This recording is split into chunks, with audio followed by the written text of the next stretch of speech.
নমস্কার বন্ধুরা, গোপুর কথা চ্যানেলে আপনাদের সবাইকে স্বাগত। এত গরম পড়েছে তাই জন্য ভাবলাম গোপুকে একটু লস্যি করে দিই। আর এই লস্যির রেসিপি আমি আমার সুধালীলার হেসেলেও সেন্ড করব। তো যারা সুধালীলার হেসেল দেখেন তারা গোপুর কথা দেখবেন, GOPURKATHA। আর যারা গোপুর কথা দেখেন তারা সুধালীলার হেসেল দেখবেন, অনুরোধ রইল। তো আজকে এই গোপুর কথাতে আমি যেটা লস্যিটা করবো, কারণ গরমে সবাই লস্যি খেতে চায়। এই লস্যিটা আমার ঘরেই বানাচ্ছি আমি। তো আমি দই পেতে রেখেছিলাম, সেই দইটাকে ভালো করে ফেটিয়ে নেব। একটা দইয়ের হাড় নিয়েছি, আর এইটা না গপু পেয়েছিল ওর একবার বার্থডেতে। আমার পছন্দ হয়েছিল যে গপু আমার একটা খুব এরকম হামাম দিস্তার ইচ্ছা। ওমা, হঠাৎ দিকে ওর বার্থডেতে একজন এরকম হামাম দিস্তার গিফট করলো। তো যাই হোক, এটাতে আমি বেশ কিছুটা এলাচ কুটে নিয়েছি।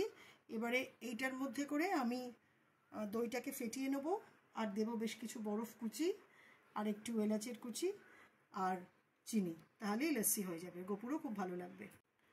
আমি প্রথমে বেশ কিছুটা এলাচ এখানে একটু কুটে নিলাম। এবারে আমি দইটাকে এখানে ফেটিয়ে নেব।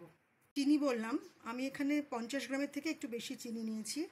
দইটা আমি এখানে ঢেলে নিয়েছি। আমি চিনিটা, দইটা আর জল যেহেতু ব্যবহার করব না, এই বরফটা দিয়ে আর এলাচের গুঁড়োটা কিছুটা দিয়ে খুব ভালো করে দইটাকে মেশাবো, ফেটাবো। দেখুন, আমি বরফের কুচি মানে বরফের কিউব, আইস কিউব আর চিনি এই দইয়ের মধ্যে কিন্তু আমি মিশিয়ে নিয়েছি। এবার আমি এটাকে খুব ভালো করে ফেটাবো। আর আমি এটা ডালের কাঁটা ইউজ করব ফেটানোর জন্য। আপনাদেরকে দেখিয়ে নিই, এই যে এরকম ডালের কাঁটা দিয়ে ক্রমাগত এটাকে এরমভাবে ফেটিয়ে দিতে হবে। কি করে বুঝবো যে হয়ে গেছে, পুরো আমার দই পুরো ফেটে গেছে? কি করে বুঝবো যে পুরো ফেটানো হয়ে গেছে? যখন কোনো রকম দানা দানা থাকবে না, যখন পুরোটা মিশে যাবে তখন বুঝবো আমার দইটা ফেটানো হয়ে গেছে। তাহলে আগে ফেটিয়ে নিই ভালো করে দইটা। দেখুন কিরকম কতটা মিশে গেছে, কোনো রকম বুদবুদ নেই, পুরো একদম এরম করে নিয়ে আমি দুটো হাত দিয়ে সমানে ফেটিয়েছি। এরকম ফেটিয়েছি বলে এটা কোনো দানা দানা আর নেই। একদম মিশ্রণ একদম পাতলা হয়ে গেছে, পুরো ফেটে গেছে দইটা। লস্যি কমপ্লিট। সব থেকে ইজি রেসিপি। আর ওপরে ছড়িয়ে দিলাম বেশ কিছুটা এলাচের গুঁড়ো।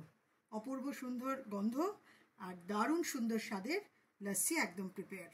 লস্যি হয়ে গেছে, এবার আমি গপুকে পরিবেশন করব। গপুর জন্য লস্যি হয়ে গেছে, কিন্তু এটা আমাদের ফ্রিজে রাখা সব কিছু দিয়েই তবুও আমি গপুকে এই লস্যিটা একটু খেতে দেবো। দেখি গপুর কেমন লাগে। গপু, এই নাও, খেয়ে বলো মাম্মাম কেমন লস্যি বানিয়েছে তোমার জন্য। ঠিক আছে? ঠান্ডা ঠান্ডা কুল কুল লস্যি খাও, খাও সোনা খাও।